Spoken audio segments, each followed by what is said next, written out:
देखिए, जब भी किसी सेंट्रल बैंक का मॉनेटरी पॉलिसी का डिसीजन आता है या फिर इंटरेस्ट रेट का डेटा रिलीज होता है, तो लोग सिर्फ फॉरेक्स फैक्ट्री के ऊपर इंटरेस्ट रेट का डेटा देखते हैं और उसी के बेस पे ट्रेड करते हैं या फिर चार्ट को प्रिडिक्ट करने की कोशिश करते हैं। लेकिन दोस्तों, सच ये है कि 90% केसेस में इंटरेस्ट रेट का डेटा वही आता है जो फोरकास्ट में पहले से ही शो कर रहा होता है, और मार्केट कभी भी उस डेटा के बेस पे मूव नहीं करती जो सभी को पहले से ही पता हो। मार्केट को मूव करने के लिए कुछ सरप्राइज एलिमेंट चाहिए होता है, जो कि इंटरेस्ट रेट के डेटा में नहीं बल्कि मॉनेटरी पॉलिसी के स्टेटमेंट में छुपा हुआ होता है, जिसे सभी लोग ज़्यादातर मिस कर देते हैं। तो चलिए आज की वीडियो में डिकोड करते हैं कि आखिरकार मॉनेटरी पॉलिसी डिसीजन या फिर इंटरेस्ट रेट के डेटा को मोस्ट इफेक्टिव तरीके से कैसे ट्रेड किया जाता है। देखिए, मैं यहाँ पर यूएसए की सेंट्रल बैंक का एग्जांपल ले रहा हूँ, क्योंकि पूरे फॉरेक्स मार्केट में यूएस डॉलर का डोमिनेंस सबसे ज़्यादा है, तो इसका इम्पैक्ट सबसे ज़्यादा होता है पूरे फॉरेक्स मार्केट के ऊपर, इसलिए इसका समझना सबसे ज़्यादा इम्पोर्टेंट है। लेकिन अगर आप इसको समझ लेते हैं अच्छे से, तो आप किसी भी कंट्री के सेंट्रल बैंक का मॉनेटरी पॉलिसी डिसीजन जब भी रिलीज होगा, उसकी एनालिसिस बड़े आराम से आप कर सकते हैं और उसके बेस पे आप ट्रेड कर सकते हैं, राइट। तो देखिए, यूएसए की जो सेंट्रल बैंक है उसका नाम है फेड, राइट। और ये जो फेड है उसकी साल में 8 बार मीटिंग होती है, जिसको एफओएमसी मीटिंग कहा जाता है। इसी मीटिंग के दौरान फेड जो है डिसीजन लेता है कि हमें इंटरेस्ट रेट बढ़ाना चाहिए या घटाना चाहिए, और फाइनली वो डिसीजन लेते हैं और रिलीज करते हैं, जिसको आप फॉरेक्स फैक्ट्री पर देखते हैं, राइट। लेकिन जब भी इंटरेस्ट रेट का डेटा वो रिलीज करते हैं, तो साथ ही साथ हमेशा मॉनेटरी पॉलिसी का स्टेटमेंट भी रिलीज करते हैं, ओके, जिसको एफओएमसी स्टेटमेंट बोला जाता है। और स्टेटमेंट रिलीज करने के बाद थोड़ी देर बाद वहाँ के जो फेड गवर्नर हैं या फिर वहाँ के जो चेयरमैन हैं, वो प्रेस कॉन्फ्रेंस करते हैं, ओके। तो देखिए, जब भी जो स्टेटमेंट रिलीज होता है और जो प्रेस कॉन्फ्रेंस होती है, इसमें वो ये बताते हैं कि अभी प्रेजेंट सिचुएशन में इकोनॉमी की सिचुएशन क्या चल रही है, फ्यूचर में इकोनॉमी की सिचुएशन क्या होने वाली है, जिसके बेस पे हम लोगों को अपने इंटरेस्ट रेट का डिसीजन की डायरेक्शन तय करनी होती है कि इंटरेस्ट रेट हम बढ़ाने वाले हैं, घटाने वाले हैं। इस चीज़ का वो हिंट देते हैं इकोनॉमिक कंडीशन को बताते हुए, राइट। और ट्रेडर्स, बड़े बड़े इंस्टीट्यूशंस और जो बड़े बड़े ट्रेडर्स लोग होते हैं, वो यहीं से आइडिया लेते हैं, यहीं से इसी चीज़ को डिकोड करते हैं और ये एनालाइज करते हैं कि आने वाले टाइम में इंटरेस्ट रेट बढ़ाने वाले हैं ये लोग या फिर घटाने वाले हैं, जिसके बेस पे आज पोजीशन बनाई जाती है। यहीं से वो सरप्राइज एलिमेंट मिलता है मार्केट को, जिसके बेस पे मार्केट मूव करती है, राइट। क्योंकि देखिए, जो डेटा रिलीज हुआ है वो तो वही हुआ है जो फोरकास्ट में ऑलरेडी शो कर रहा था, राइट। तो उसके बेस पे मार्केट मूव नहीं करेगी। जो फ्यूचर में डिसीजन आने वाले हैं उसके बेस पे मार्केट मूव करती है। तो इसीलिए ये हमारे लिए ज़्यादा समझना इम्पोर्टेंट हो जाता है, बजाय सिर्फ डेटा को देखने के, राइट। तो चलिए अब हम फॉरेक्स फैक्ट्री के ऊपर देख लेते हैं कि आखिरकार ये डेटा जब रिलीज होता है तो किस किस तरीके से क्या क्या चीज़ रिलीज होती है साथ में, राइट। तो फॉरेक्स फैक्ट्री आप ओपन करेंगे, उसके बाद में आपको इवेंट में सर्च करना है फेड, राइट। तो यहाँ पे आपको दिख जाएगा यूएस फेडरल फंड्स रेट। आप जानते हैं कि यूएसए के अंदर जो इंटरेस्ट रेट है उसको फेडरल फंड रेट बोला जाता है। तो इस पर हम क्लिक कर लेते हैं, ओके। तो आप यहाँ पे देख सकते हैं कि लास्ट टाइम 29 जनवरी को ये रिलीज़ हुआ था इंटरेस्ट रेट का डिसीजन। तो हम इसके ऊपर क्लिक करके देखते हैं कि इंटरेस्ट रेट के डिसीजन के साथ साथ में क्या रिलीज़ हुआ था, राइट। देखिए, फेडरल फंड रेट, ये हमारा इंटरेस्ट रेट का डेटा आ गया। जैसा कि मैंने बताया कि 90% केसेस में जो फोरकास्ट होता है वही एक्चुअल रिलीज होता है, राइट। तो इसकी वजह से कोई मूव ज़्यादातर नहीं आता, राइट। दूसरी चीज़ जो रिलीज होती है हमेशा, वो एफओएमसी स्टेटमेंट रिलीज होता है। एफओएमसी जो स्टेटमेंट रिलीज होता है बिल्कुल एग्जैक्टली उसी टाइम पे रिलीज होता है जिस टाइम पे इंटरेस्ट रेट का डेटा रिलीज होता है, राइट।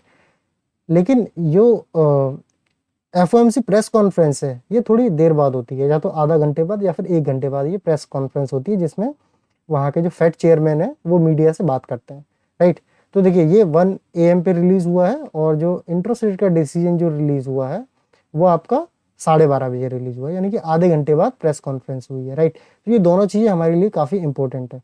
लेकिन यहाँ पे समझना ये है आपको कि इंटरेस्ट रेट का जो डेटा है वो तो आपको यहाँ पे शो करेगा फॉरेक्स फैक्ट्री के ऊपर, लेकिन स्टेटमेंट या फिर प्रेस कॉन्फ्रेंस यहाँ पे शो नहीं करेगी, बस आपको टाइमिंग दिखाएगा यहाँ पे कि ये रिलीज कब होगा, राइट। तो ये हमें कहाँ देखने के लिए मिलेंगे, इसके बारे में हम आगे बात करेंगे वीडियो में, राइट। फिलहाल आपने ये देखा कि जब भी ये डेटा रिलीज होगा तो ये दोनों चीजें जरूर वहां पे रिलीज होंगी। अब दूसरी चीज आपको ये समझनी है, स्टेटमेंट हमको मिल गया और प्रेस कॉन्फ्रेंस मिल गई, ये इकोनॉमिक प्रोजेक्शन और चेयरमैन स्पीचेस क्या है। देखिए बीच बीच में जो वहाँ की जो फेड है वो इकोनॉमिक प्रोजेक्शंस भी अपने रिलीज करती है, वो भी बिल्कुल स्टेटमेंट की तरह होते हैं, उनमें भी वो बताते हैं कि फ्यूचर में उनके क्या टारगेट्स हैं, इन्फ्लेशन को लेके, इंटरेस्ट रेट को लेके, किस डायरेक्शन में उनकी मॉनेटरी पॉलिसी जा सकती है। तो जब ये रिलीज होगा तो ये भी हमारे लिए इंपॉर्टेंट होता है, जिस तरीके से इसको हम चेक करेंगे उसी तरीके से इसको भी हम चेक करेंगे, इसका भी चार्ट के ऊपर इम्पैक्ट होता है, राइट। इसी तरह से बीच बीच में जो फेड के चेयरमैन है या गवर्नर है उनकी स्पीचेस आती रहती हैं, ठीक है, वो भी आपको रेड फोल्डर में दिख जाएंगी फॉरेक्स फैक्ट्री के ऊपर, लेकिन उसके अंदर आपको स्पीच नहीं दिखेगी, वो भी आपको उसी तरीके से चेक करनी है बाकी चीज़ों की तरह जो हम चेक करने वाले हैं, राइट। तो ये जो स्टेटमेंट है या फिर स्पीचेस है वो हमारे लिए सबसे ज़्यादा इम्पोर्टेंट है फ्यूचर की डायरेक्शन को प्रेडिक्ट करने के लिए कि इंटरेस्ट रेट आने वाले टाइम में बढ़ेंगे, घटेंगे या उतने ही रहेंगे, राइट। तो अब हम समझते हैं कि इस स्टेटमेंट को समझा कैसे जाता है, डीकोड कैसे किया जाता है कि आगे इंटरेस्ट रेट का डिसीजन क्या होने वाला है इसके बेस पे, राइट। देखिए जो स्टेटमेंट रिलीज होता है उसकी जो लैंग्वेज होती है सारा खेल उसी का होता है। तो पहले हमें लैंग्वेज को समझना होगा कि स्टेटमेंट की जो लैंग्वेज है वो कैसी है। तो लैंग्वेज जो होती है वो दो तरीके की लैंग्वेज यूज की जाती है जब भी स्टेटमेंट रिलीज होता है, एक हॉकिश लैंग्वेज या फिर डोविश लैंग्वेज। क्या होती है ये, ठीक है, अगर स्टेटमेंट इंटरेस्ट रेट बढ़ाने के फेवर में दिया जा रहा है, यानी कि उस स्टेटमेंट के बेस पे आने वाली मीटिंग में इंटरेस्ट रेट बढ़ाए जा सकते हैं, इस तरीके का वो स्टेटमेंट है, तो उसको बोला जाता है कि हॉकिश लैंग्वेज का यूज किया है फेड ने।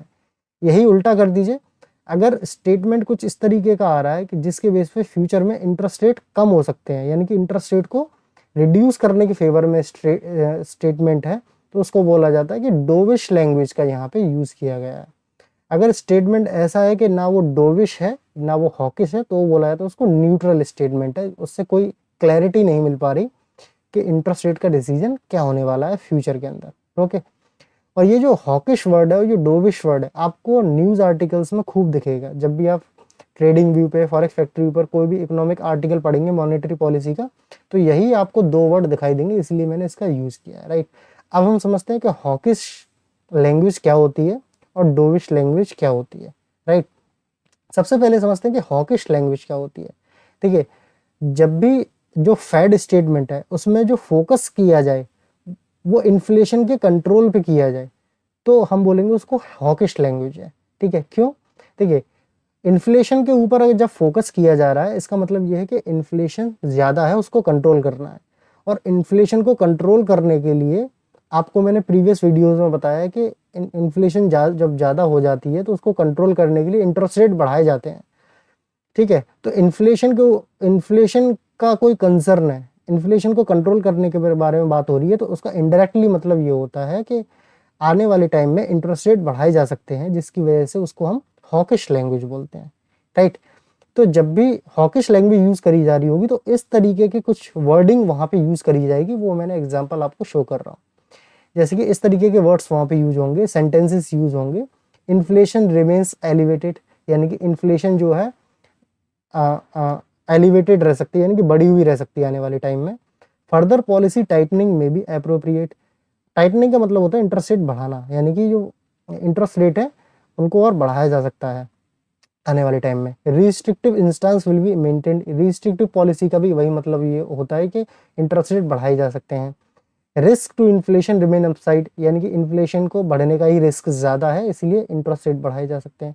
ठीक है, यहाँ पे डायरेक्टली नहीं बोला फेड ने कि भाई इंटरेस्ट रेट हम बढ़ा ही देंगे। ऐसा बहुत रेयर केस में होता है कि वो डायरेक्टली बता दें कि भाई इंटरेस्ट रेट हम बढ़ाने वाले हैं नेक्स्ट मीटिंग में, right.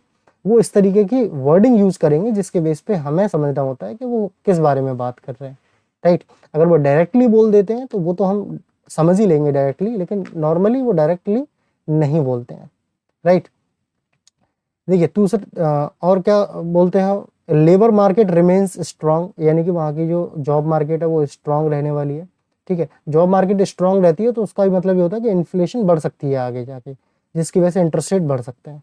Right, progress on inflation is insufficient, यानी कि जो इन्फ्लेशन कंट्रोल करने के लिए जो प्रोग्रेस हमारी वो सफिशिएंट नहीं है अभी तक, जिसका भी इनडायरेक्टली मतलब हुआ कि अभी और इंटरेस्ट रेट बढ़ाने पड़ेंगे। तो जब भी इस तरीके की वर्डिंग यूज करी जाएगी तो उसका मतलब होता है ये एक हॉकिश स्टेटमेंट है, यानी कि इंटरेस्ट रेट बढ़ सकते हैं आगे। राइट, अब यहाँ पे ये समझना होता है कि ये हॉकिश स्टेटमेंट हमने समझ लिया, इन्फ्लेशन के बारे में समझ लिया कि इस तरीके से बात करेंगे ये, इसका करेंसी के ऊपर क्या इम्पैक्ट होगा हमने प्रीवियस वीडियोस में ऑलरेडी समझ लिया है कि जब भी इंटरेस्ट रेट बढ़ाए जाएंगे तो करेंसी स्ट्रांग होती है, इंटरेस्ट रेट घटाए जाएंगे तो करेंसी वीक होती है।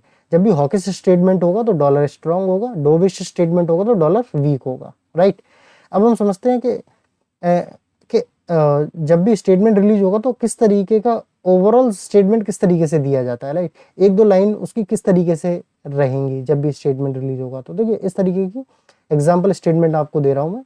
The committee judges that inflation remains elevated and further policy tightening may be appropriate to return inflation to 2%। हमने पहले समझा है कि 2% का टारगेट होता है, जितनी भी डेवलप्ड कंट्रीज होती हैं उनका जो इन्फ्लेशन टारगेट है वो 2% का होता है।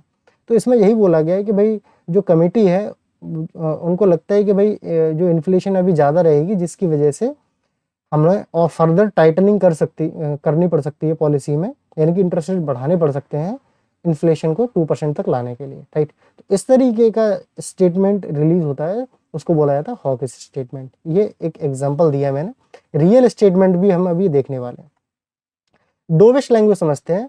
ठीक है, डोविश लैंग्वेज में जो फोकस होगा वो इन्फ्लेशन के ऊपर नहीं होगा, क्योंकि डोविश का मतलब ये हो गया कि इंटरेस्ट रेट मतलब वो घटाने वाले हैं। ठीक है, तो इंटरेस्ट रेट वो तभी घटा सकते हैं जब इन्फ्लेशन उनका कंट्रोल में होगा। ठीक है, तो इसमें जो कंसर्न होता है वो किस चीज़ का होता है, ग्रोथ का और एम्प्लॉयमेंट का। ठीक है, वहाँ की जॉब मार्केट अगर वीक है या फिर ग्रोथ स्लो चल रही है तब ये डोविश स्टेटमेंट आता है, तब इंटरेस्ट रेट उनको घटाने की जरूरत पड़ सकती है। राइट, देखिए किस तरीके की वर्डिंग यूज होगी, इन्फ्लेशन हैज ईज्ड, इन्फ्लेशन कम हो चुका है, प्रोग्रेस टुवर्ड 2% इन्फ्लेशन, यानी कि प्रोग्रेस हमारी अच्छी चल रही 2% इन्फ्लेशन की तरफ। पॉलिसी सफिशिएंटली रिस्ट्रिक्टिव, यानी कि जो अभी इंटरेस्ट रेट चल रहे हैं वो ठीक ठाक चल रहे हैं और हमें बढ़ाने की जरूरत नहीं है। ठीक है, इसका ही मतलब ये होता है कि वो घटा सकते हैं। और इन्फ्लेशन कंट्रोल में, यानी कि इंटरेस्ट रेट घटा सकते हैं, कम हुई है यानी कि घटा सकते हैं।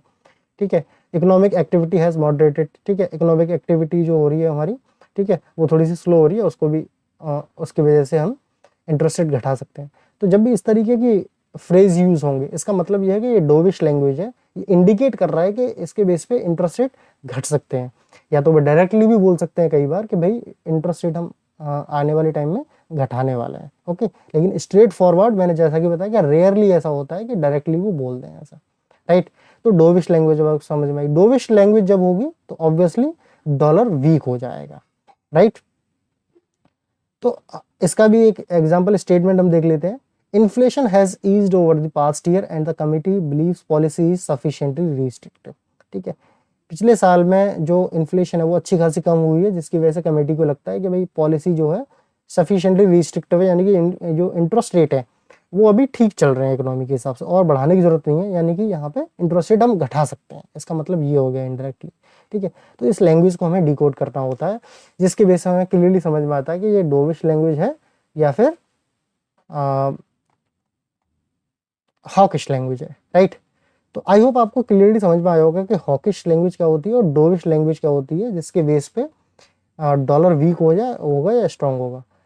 ठीक है, डेटा कई बार ऐसा भी होगा कि जो इंटरेस्ट रेट है वो जो फोरकास्ट है उससे कम हो जाए, लेकिन फिर भी डॉलर वीक होने की जगह स्ट्रांग हो जाए, या फिर इसका उल्टा भी हो सकता है। तो वो तभी होता है जब वो जो डेटा होता है उसके साथ साथ में जो फ्यूचर के लिए जो स्टेटमेंट क्या दे रहे हैं वो ज़्यादा मायने रखता है मार्केट के लिए कि आगे क्या होने वाला है। ठीक है, उसकी डायरेक्शन ज़्यादा मायने रखती है, उसके बेस पे मूव आता है। राइट, इसलिए इसको समझना ज़्यादा इंपॉर्टेंट होता है। राइट, तो चलिए अब फाइनली समझते हैं कि रिलीज के टाइम पे इस स्टेटमेंट को आपको देखना कहाँ से है, डिकोड कैसे करना है और फाइनली चार्ट के ऊपर ट्रेड कैसे करना है। राइट, तो देखिए इसके लिए आपको आना है गूगल के ऊपर और देखिए हर सेंट्रल बैंक की एक ऑफिशियल वेबसाइट होती है जहाँ पर ये स्टेटमेंट रिलीज होते हैं। तो ये फेड की जो ऑफिशियल वेबसाइट है वो है फेडरल रिजर्व के नाम से। तो आपको सर्च करना है फेडरल रिजर्व।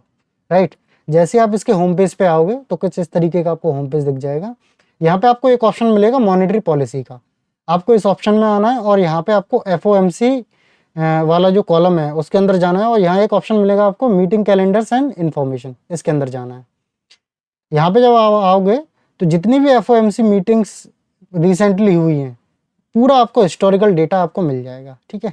जैसे कि जो लास्ट मीटिंग हुई है वो 27-28 जनवरी का ये मीटिंग हुई थी और फाइनली 29 जनवरी को पब्लिक के लिए ये डेटा रिलीज हुआ था, राइट। तो 2 दिन की ये मीटिंग होती है और फाइनली नेक्स्ट दिन पब्लिक के लिए ये रिलीज कर दिया जाता है। वो डेट आपको फॉरेक्स फैक्ट्री पे दिख जाएगी कब रिलीज हुआ है, ठीक है। ये मीटिंग डेट है, जो मीटिंग चलती है 2 दिन, उसके बाद ये फाइनल डेटा रिलीज करते हैं, राइट। तो देखिए हर मीटिंग के बाद में यहाँ पे आपको स्टेटमेंट दिख जाएगा, जो मॉनेटरी स्टेटमेंट है PDF मिल जाएगी आपकी। फिर उसके 1 घंटे के बाद जो आधे 1 घंटे के बाद जो प्रेस कॉन्फ्रेंस होती है उसकी भी PDF आपको यहाँ मिल जाएगी, ठीक है। यहाँ से डायरेक्टली आप उस स्टेटमेंट को पढ़ सकते हो, ठीक है। डेटा हो या स्टेटमेंट हो, सबसे पहले ऑफिशियल वेबसाइट पर रिलीज होता है वो, उसके बाद में थर्ड पार्टी प्लेटफॉर्म्स हैं लाइक फॉरेक्स फैक्ट्री, ये यहाँ से ही उस डेटा को फैच करते हैं, ठीक है। तो ये डेटा हमारे लिए सबसे ज़्यादा इंपॉर्टेंट है, राइट। तो यहाँ पे आप देखोगे कि अपकमिंग मीटिंग्स कब कब होनी है वो भी आपको यहाँ दिख जाएंगी, प्लस पिछली मीटिंग्स कब कब हुई, जैसे 2025 की जितनी भी मीटिंग्स हुई हैं सबका यहाँ पे आपको डेटा दिख जाएगा। तो आप बड़े आसानी से इसकी बैक टेस्टिंग कर सकते हो, राइट। तो जैसे यहाँ पे जो दिसंबर की मीटिंग थी, ठीक है, 9-10 दिसंबर को मीटिंग हुई थी, 11 तारीख को रिलीज हुआ था पब्लिक के लिए। जैसे इसका स्टेटमेंट खोलता हूँ मैं, इसके PDF यहाँ से आप इस तरीके से ओपन कर लेंगे तो ये 2 या 3 पेज का स्टेटमेंट होता है, लेकिन जो शुरुआती जो कुछ लाइन्स होती है वही हमारे लिए ज़्यादा इंपॉर्टेंट होती हैं, राइट। अब देखिए आपको समझने के लिए या तो आपको ये पूरा डेटा पढ़ना पड़ेगा, राइट, ठीक है। तो शुरुआत में तो आपको पढ़ना चाहिए क्योंकि समझने के लिए कि भाई इसमें क्या क्या वर्डिंग यूज़ की जाती है, जैसा कि मैंने एग्जांपल दिए थे शुरुआत में कि किस तरीके की वर्डिंग यूज़ की जाएगी, तो वो वर्डिंग ही यहाँ पे उस तरीके की यूज़ करी गई होगी, राइट। वो मैंने सिर्फ आपको 2 सेंटेंस लिख के बताए थे।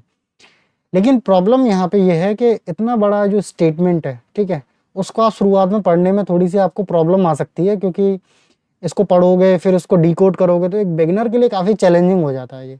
तो इसके लिए आपको मैं एक हैक बताऊंगा, पर्सनल हैक, जिसके बेस पे शुरुआत में आप आसानी से ये काम कर सकते हो। बाद में थोड़ा सा एक्सपीरियंस होने के बाद में आपको ये पूरा पढ़ने की कभी भी ज़रूरत नहीं पड़ेगी, आप डायरेक्टली ही बता पाओगे कि ये स्टेटमेंट की लैंग्वेज कैसी है और किस डायरेक्शन में ट्रेड लेनी चाहिए।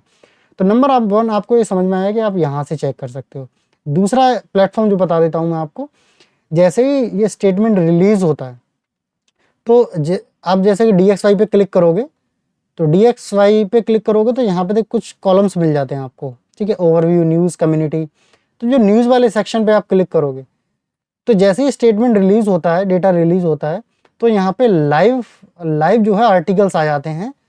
जो बड़े बड़े इंस्टीट्यूशंस होते हैं और जो बड़े बड़े ट्रेडर्स होते हैं वो इन आर्टिकल्स को लिखते हैं, वो उस पूरी लैंग्वेज को डिकोड करके शॉर्ट में बता देते हैं कि वो क्या कहना चाह रहे हैं, ठीक है। जिसके बेस पे आप समझ जाते हो कि मतलब फेड ने जो स्टेटमेंट दिया है वो हॉकिश है, डोविश है, ठीक है, स्ट्रांग होगा USD या वीक होगा। तो आप डायरेक्टली यहाँ से भी समझ सकते हो, राइट। तो 2 जगह हैं आपके पास, ट्रेडिंग व्यू में यहाँ से भी आप देख सकते हो, लेकिन यहाँ पे पूरा स्टेटमेंट नहीं मिलेगा आपको, शॉर्ट में एनालिसिस मिल जाएगी, राइट। लेकिन शुरुआत में आपको इतना सब कुछ करने की ज़रूरत नहीं है, क्योंकि मैं आपको एक ऐसा हैक बताता हूँ जिससे आपका ये पूरा काम बड़े आसानी से हो जाएगा और सेकंड्स में हो जाएगा, राइट। तो देखिए आपको ChatGPT के ऊपर आना है और ChatGPT के ऊपर ये आपको प्रॉम्प्ट डाल देना है, ठीक है। वीडियो पॉज करके आप ये प्रॉम्प्ट देख सकते हो। ये प्रॉम्प्ट डालने के बाद में आपको सिंपली उस वेबसाइट पे जाना है, फेड की वेबसाइट पे। जैसे ये स्टेटमेंट खुला हुआ है 11 दिसंबर वाला, इसको आपको डाउनलोड कर लेना है, ठीक है। जिस भी मीटिंग का आप बैक टेस्ट करना चाह रहे हो उसको आपको डाउनलोड कर लेना है, या फिर डायरेक्टली आपको ट्रेड करना है तो पहले यहाँ से आपको रिलीज होते ही इसको यहाँ पे डाउनलोड कर लेना है, राइट। डाउनलोड करने के बाद में ये प्रॉम्प्ट डालना है आपको और यहाँ से जो फाइल आपने डाउनलोड करी है उसको अपलोड कर देना है आपको। जैसे ही आप ये अपलोड कर दोगे और एंटर कर दोगे तो ChatGPT ही आपके लिए शॉर्ट में डायरेक्टली आपको बता देगा डिकोड करके कि ये स्टेटमेंट हॉकिश है, डोविश है या फिर न्यूट्रल है और किस डायरेक्शन में आपको ट्रेड प्लान करना चाहिए। तो ये डायरेक्टली आपको एनालिसिस दे देगा और इससे आपको समझने में भी हेल्प होगी कि मतलब स्टेटमेंट को समझा कैसे जाता है, कौन सा स्टेटमेंट हॉकिश है, कौन सा डोविश है, क्या करना चाहिए। तो आपने देखा कि शॉर्ट में इसने हमें डायरेक्टली बता दिया कि ओवरऑल टोन डोविश है, यूएसडी यानी कि बेरिश होगा इस स्टेटमेंट की वजह से, राइट। तो इसने फाइनल डायरेक्शन तो हमारे को बता दी, लेकिन यहाँ पे इसने की पॉइंट भी बता दिए कि कौन से की पॉइंट्स इसमें स्टेटमेंट में बोले गए। इनको भी आप डायरेक्टली पढ़ सकते हो यहाँ से कि रेट कट के बारे में क्या बोला गया है, लेबर मार्केट के बारे में क्या बोला गया है, ठीक है, एम्प्लॉयमेंट के बारे में क्या बोला गया है, और जो पॉलिसी की जो लैंग्वेज है वो किस तरीके की लैंग्वेज है, फ्यूचर पॉलिसी की लैंग्वेज के बारे में क्या बोला है उन्होंने, लिक्विडिटी के बारे में क्या बोला है, ठीक है, और फाइनल कंक्लूजन क्या है हमारा, डोविश लैंग्वेज है ये, और यूएसडी का वो बता दिया। तो डायरेक्टली हमको एक एनालिसिस मिल गई कुछ पॉइंट्स के अंदर ही कि ये स्टेटमेंट है क्या। तो ये सबसे बेस्ट तरीका है शुरुआत के लिए। जब आप इसको यूज़ करोगे बैक टेस्टिंग के लिए खासकर, तो धीमे धीमे आपको खुद ही समझ में आने लगेगा कि कौन सा स्टेटमेंट कैसा होता है, राइट। इसको शुरुआत में आप करोगे, जब इसको करने लग जाओगे आप, उसके बाद में आपको ये आर्टिकल्स भी समझ में आने लगेंगे, क्योंकि अब चैट जीपीटी की मदद से आप ये समझ जाओगे कि कौन सी लैंग्वेज कैस का मतलब क्या होता है, तो फिर डायरेक्टली आपको यहाँ से भी समझ में आने लगेगा, राइट। तो आपने क्या किया, डिकोड कर लिया। डिकोड करने के बाद में डायरेक्टली आपको चार्ट के ऊपर जाना है, डीएक्सवाई के ऊपर, और उसको कंफर्म करना है कि चार्ट जो हमने टोन जो आ रही है उसके अकॉर्डिंग ही चार्ट बिहेव कर रहा नहीं कर रहा, उसके अकॉर्डिंग हम ट्रेड प्लान करेंगे।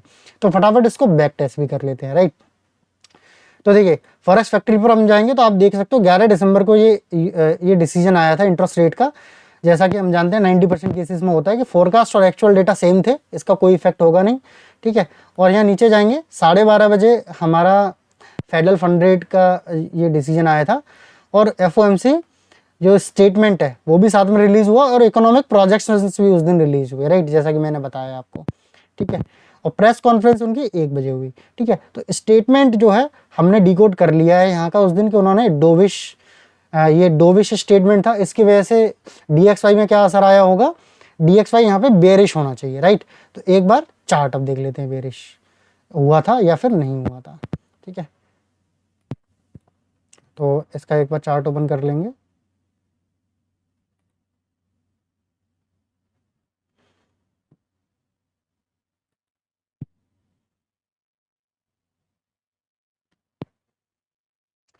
तो ये देखिए थोड़ा सा समझने में थोड़ी प्रॉब्लम हो सकता है आपको, शुरुआत में हो सकती है, लेकिन एक बार आप सही से इसको वीडियो को पूरा देख के एक बार बैक टेस्टिंग कर लेंगे तो ये चीज़ें बिल्कुल आप फिंगर टिप्स पे इनको कर सकते हो। ये कोई इसमें रॉकेट साइंस नहीं है, ठीक है।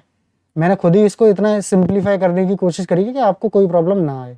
तो जैसा कि हमने देखा कि जो स्टेटमेंट रिलीज हुआ, जो डेटा रिलीज हुआ वो 12:30 बजे रिलीज हुआ है, राइट। 12:30 AM पे रिलीज हुआ है, कितना, 11 दिसंबर को। तो 11 दिसंबर को हम जाएंगे, 11 दिसंबर का जो 12 ये यहाँ पे इस कैंडल पे हमारा जो डेटा जो है रिलीज हुआ है, ठीक है। और स्टेटमेंट जैसा कि हमने अभी देखा कि जो स्टेटमेंट है वो हमारा क्लियरली डोविश स्टेटमेंट है, यानी कि जो बायस है हमारा वो बेरिश बायस है, राइट। तो यहाँ पे क्लियरली आप देख सकते हो, ये मैंने जो चार्ट लगाया 15 मिनट का चार्ट है, लेकिन जब भी जब डेटा को हम ट्रेड करते हैं, ठीक है, किसी भी मॉनेटरी पॉलिसी के डिसीजन को लाइव जब हम ट्रेड करते हैं वो 5 मिनट के चार्ट पे करते हैं, राइट। तो यहाँ पे एक अच्छा खासा मूव आया था, और उसके बाद में लगातार ही डाउन मूव आया था उस दिन, राइट।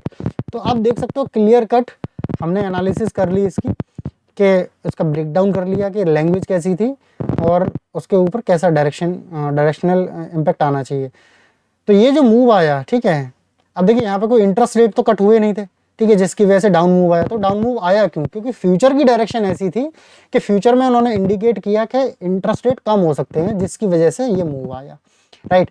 तो इस तरीके से आप 1 बाय 1 यहाँ से आप क्या कर सकते हो, आप इस वेबसाइट पे जाने के बाद में जितने भी हिस्टोरिकल डेटा हैं 2025 के जितने भी डेटा हैं, आप क्या कर सकते हो 1 बाय 1 यहाँ से स्टेटमेंट डाउनलोड कर सकते हो, चैट जीपीटी पे अपलोड कर सकते हो, उनको डिकोड कर सकते हो, फिर उसकी बैक टेस्टिंग कर सकते हो चार्ट के ऊपर जाके, राइट। जब आप इतना कर लोगे तो धीमे धीमे आपको सारा खेल समझ आने लगेगा कि स्टेटमेंट क्या होता है, उसकी लैंग्वेज क्या होती है, और हम किस तरीके से उसको लाइव ट्रेड कर सकते हैं, राइट। तो देखिए ये तो होगी फेड की बात, राइट। इसी तरीके से यूके का हो गया, तो बैंक ऑफ इंग्लैंड की वेबसाइट पे जाके आप यही मॉनेटरी पॉलिसी में जाके ये स्टेटमेंट डाउनलोड करके उनकी बैक टेस्टिंग कर सकते हो, कौन सी डेट पे रिलीज हुआ है इंटरेस्ट रेट का डिसीजन। इसी तरीके से न्यूजीलैंड, ऑस्ट्रेलिया, ठीक है, हर एक सेंट्रल बैंक का आप जाके इसी तरीके से बैक टेस्ट कर सकते हो, ठीक है। जब आप बैक टेस्ट करोगे तो आप खुद शॉक हो जाओगे कि कितना बड़ा इम्पैक्ट सिर्फ इस स्टेटमेंट का होता है, राइट।